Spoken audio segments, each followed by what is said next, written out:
Vocês me pediram para continuar a conversa sobre meninas autistas e hoje a gente vai conversar sobre a vida das meninas autistas na escola. E já existem muitas pesquisas indicando que, em geral, as meninas se sentem muito incompreendidas, deslocadas, isso desde o jardim de infância. Só que a tendência é de que o problema vai se agravando e que aumente muito conforme os anos vão passando. Mas o que especificamente pode existir na escola para afetar tanto a vida de uma menina sensível, ou se já tiver o diagnóstico, né, de uma menina autista? E os estudos, todos eles da última década, mostram que as principais causas de dificuldades escolares das meninas autistas são basicamente três. E a primeira é o ambiente hiperestimulante, cheio de luzes, muito barulho, gente batendo, né, no seu ombro para pedir uma borracha, uma caneta. Isso incomoda, né, qualquer autista, qualquer pessoa sensível. E são muitas as demandas, tanto sociais quanto acadêmicas. E a cada ano o estresse pode ser maior, principalmente se não houver apoio. O segundo motivo é que as meninas com autismo tendem a sofrer muita discriminação, muito preconceito nas escolas regulares.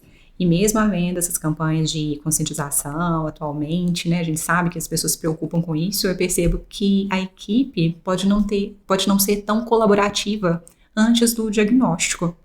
Agora, o terceiro motivo vai ser justamente esse.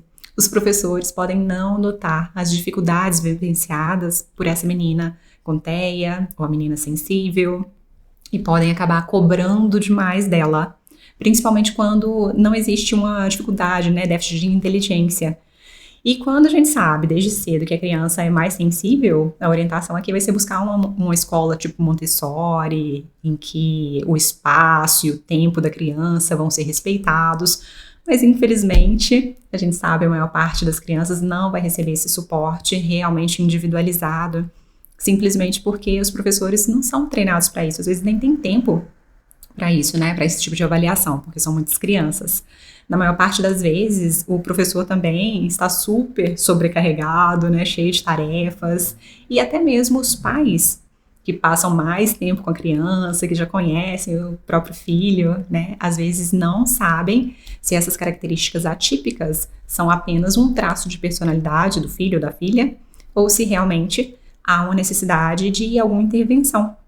Ou seja, não é fácil, até porque as características do autismo nas meninas podem ser bem diferentes. Nós já falamos sobre isso aqui em outros vídeos, eu vou deixar nos cards.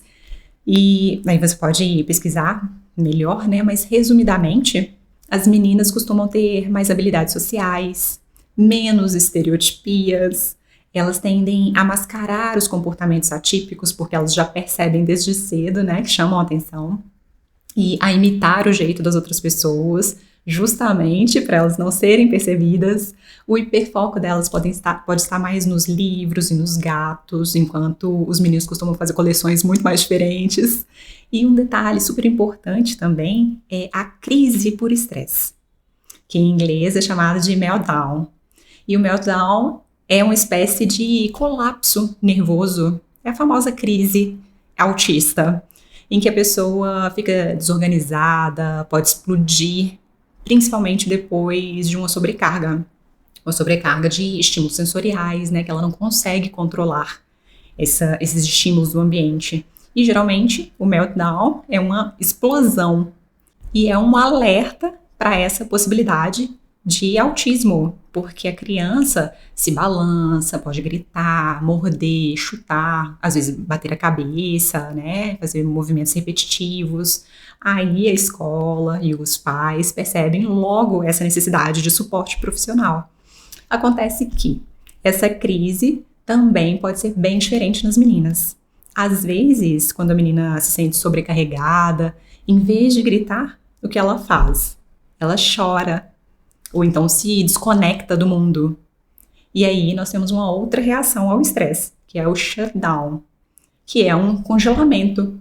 E aí, nesse caso, então, o professor, por exemplo, pode entregar uma prova difícil para a aluna e ela simplesmente começa a chorar, não consegue raciocinar. principalmente se ela teve um dia estressante, uma semana estressante. E isso, esse chororô, pode parecer apenas coisa de menina, né? E aí a equipe só remarca a atividade e pronto. Pode acontecer também da gente começar a ensinar um exercício de matemática, um exercício mais complexo, e em vez dela dizer que é difícil, que está assustada com o exercício, às vezes a gente até percebe o estresse chegando. E quando a gente sabe que essa reação acontece no autista ou na pessoa sensível, aí a gente para um pouco, respira, começa a falar sobre o hiperfoco dela, sobre o assunto preferido da pessoa, e o estresse vai passando. Mas muitos pais têm optado pelo homeschooling justamente porque na escola convencional a criança não tem essa trégua. Ninguém percebe as fases do meltdown chegando, né, para inibir essa reação tão forte. Já em casa, a menina tende a ter mais tranquilidade. Agora, ok, já que nós estamos aqui na realidade, não estamos no mundo ideal e nem todas as famílias têm essa condição de educar em casa, e ainda é difícil diagnosticar os casos mais leves, principalmente nas meninas, o que é que nós podemos fazer para ajudar essas crianças e adolescentes sensíveis? E também tem estudos sobre isso, os estudos indicam as respostas e não são tão difíceis assim. Por exemplo, nós já sabemos que as campanhas anti-estigma realmente funcionam, têm benefícios significativos, então a gente precisa conscientizar os pais, não apenas na escola, né, mas os grupos de pais da família, para que as pessoas aprendam a tratar essas pessoas mais sensíveis. O apoio individualizado, mesmo antes do diagnóstico, é outro ponto crucial. Se a criança ou adolescente precisa de mais tempo, ou se prefere estar em grupos menores, se ela fica estressada, por exemplo, com uma atividade, a equipe precisa observar e encaminhar esse aluno, né, ou aluna, para um terapeuta, um fonoaudiólogo, um psicopedagogo, um médico, ou às vezes um professor particular também, o profissional que for necessário no momento. Porque quanto mais recursos o estudante cultiva, mais simples vai ficando a tarefa de enfrentar as demandas da escola e tudo mais, né? Tanto as demandas acadêmicas quanto as sociais. Geralmente, para não estressar o autista, nós vamos estruturando atividades para que ele aprenda acertando. Essa é uma excelente estratégia.